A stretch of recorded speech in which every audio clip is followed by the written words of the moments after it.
بسم اللہ الرحمن الرحیم۔ السلام علیکم، امید ہے آپ خیریت سے ہوں گے۔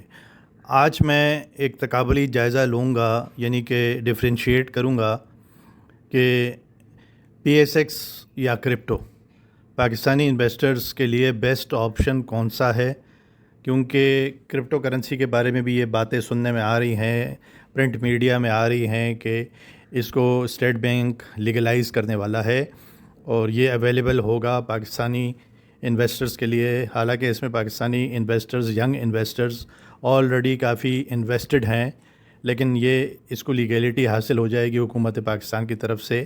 تو میں یہ ایک اندازہ میرا اپنا آئیڈیا جو ہے، اپنا ایک ویو جو ہے اس بارے میں، کیونکہ کرپٹو کرنسی میں کچھ تجربہ میں نے بھی کیا ہے اور جو کہ اچھا نہیں رہا، لیکن یہ کہ میں اس کے آپ کو ڈفرینشیٹ کرتا ہوں کہ پی ایس ایکس اچھا ہے یا کرپٹو کرنسی۔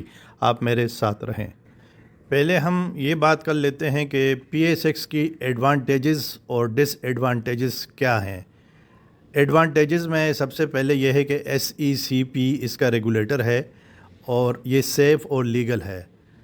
اس کے علاوہ ڈیویڈنڈ انکم بھی ہمیں حاصل ہوتی ہے ہر کوارٹر میں بھی، یا 6 مہینے بعد، یا سالانہ، جیسے کہ O G D C, Mari, H B L, Hubco, P P L, P S O, اور اس کے علاوہ سازگار، اس کے علاوہ ہونڈا کار اور ملٹیپل یعنی کہ کمپنیز ہے جو ڈیویڈنڈ پیئنگ ہے، یہ بھی آپ کو فائدہ حاصل ہوتا ہے اس سے۔ پھر اس کے بعد یہ کہ اگر لانگ ٹرم کے لیے اس میں انویسٹمنٹ کریں تو اس میں چانسز ہوتے ہیں کہ آپ کو اچھے کیپٹل گین بھی مل سکتے ہیں۔ پھر اس کے علاوہ یہ بات ہے کہ فنڈامنٹل انالیسس جو ہے اس کی ہم کر سکتے ہیں، بیلنس شیٹ وغیرہ ہمیں مل جاتی ہے، پی ای ریشیوز کا پتہ چل جاتا ہے۔ سب سے بڑی بات یہ پاک روپیز میں جو ہے نا اس کی انویسٹمنٹ ہوتی ہے اور فوریکس کی اس میں کوئی انوالومنٹ نہیں ہوتی۔ اور پی ایس ایکس یہ ہے کہ پاکستان میں آپ کے پاس یہ شیئرز موجود ہوتے ہیں، اپنے اکاؤنٹ میں آپ سی ڈی سی اکاؤنٹ میں رکھ سکتے ہیں اور آپ کو کافی اس سے جو ہے فائدہ ہوتا ہے اور آپ کا ایک مکمل ایسٹ ہوتا ہے ایک طرح سے۔ تو یہ میرے حساب سے اس کے ایڈوانٹیجز ہیں، اور میں پھر آپ کو مزید ڈس ایڈوانٹیجز بھی تھوڑی بہت بتا دیتا ہوں پی ایس ایکس کی۔ پی ایس ایکس کی ڈس ایڈوانٹیجز میں ایک تو ہماری مارکیٹ میں ڈیپتھ نہیں ہے پی ایس ایکس میں، لو لیکویڈیٹی جو ہے کچھ سٹاکس میں، جس کی وجہ سے لوگ پھنس جاتے ہیں۔ دوسری جو ڈس ایڈوانٹیج ہے بہت بڑی، political instability P S x کو افیکٹ کرتی ہے ڈائریکٹلی۔ انسرٹینٹی جب ہو جاتی ہے تو اس میں بڑا افیکٹ کرتی ہے۔ پھر اس کے علاوہ اس کی لمیٹڈ گروتھ ہے، ادر جو گلوبل مارکیٹس ہیں دوسرے، اس کے مقابلے میں پی ایس ایکس کی ایک گروتھ جو ہے لمیٹڈ ہے۔ پھر انسائڈر ٹریڈنگ رومرز، پمپ اور ڈمپ پیٹرنز، یعنی کہ یہ اسپیسیفک جو ہے پینی سٹاکس میں اس طرح ہوتا ہے کہ اس کو انویسٹرز پول بنا کے جمع کر لیتے ہیں، کارنر کر لیتے ہیں، پھر جب عام انویسٹرز، عام جن کو معلومات اتنی نہیں ہوتی، وہ اس میں لینے لگ جاتے ہیں، تو جب اچھا خاصا ان کے شیئرز بک جاتے ہیں، جنہوں نے جمع کیے ہوتے ہیں ان کے بک جاتے ہیں، سیل ہو جاتے ہیں، تو اس کے بعد وہ اس کو ڈمپ کر دیتے ہیں، جس کی وجہ سے عام انویسٹر اس پہ پینی سٹاکس میں پھنس جاتا ہے۔ ان سٹاکس میں مثال دی جا سکتی ہے آپ کو، ٹی آر جی ہو گیا، آپ کا ڈبلیو ٹی ایل ہو گیا، کوسوم ہو گیا، اب جیسے کہ چل رہے ہیں آج کل پی اے ایس ایل ہو گیا، آئی سی آئی بی ایل ہو گیا جو اس وقت اوپر چل رہا ہے، لیکن یہ ہے کہ کسی وقت بھی یہ مقصد ہے کہ نیچے ہو سکتا ہے کہ نیچے آ جائے۔ ایم ڈی ٹی ایل ہو گیا، یہ سارے پینی سٹاک جو ہے نا، اس میں خطرہ رہتا ہے کہ کسی وقت بھی یہ ڈمپ ہو سکتے ہیں اور پھر لوگ اس میں پھنس سکتے ہیں۔ بٹ کوائن کے اگر اس حساب سے ایڈوانٹیجز دیکھے جائیں تو ایک تو یہ مارکیٹ 24 گھنٹے کھلی رہتی ہے، اور مسئلہ یہ ہے کہ اس میں کوئی ایک کنٹری صرف انوالو نہیں ہوتی، یہ پورے ورلڈ کے ساتھ جو ہے اس کی ٹریڈنگ جو ہے وہ لنکڈ ہوتی ہے، اور اس میں کوئی بھی گورنمنٹ مینیپولیشن وغیرہ نہیں کر سکتی۔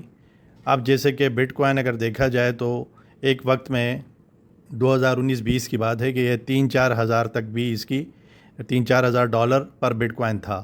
اب بٹ کوائن اس وقت تقریباً 1 لاکھ اور 4,000-5,000 تک پہنچ چکا ہے، جو کہ کافی بڑھ چکا ہے، اور اسی طریقے سے ایتھیریم وغیرہ جو ہے یہ بھی بہت بڑھ چکے ہیں۔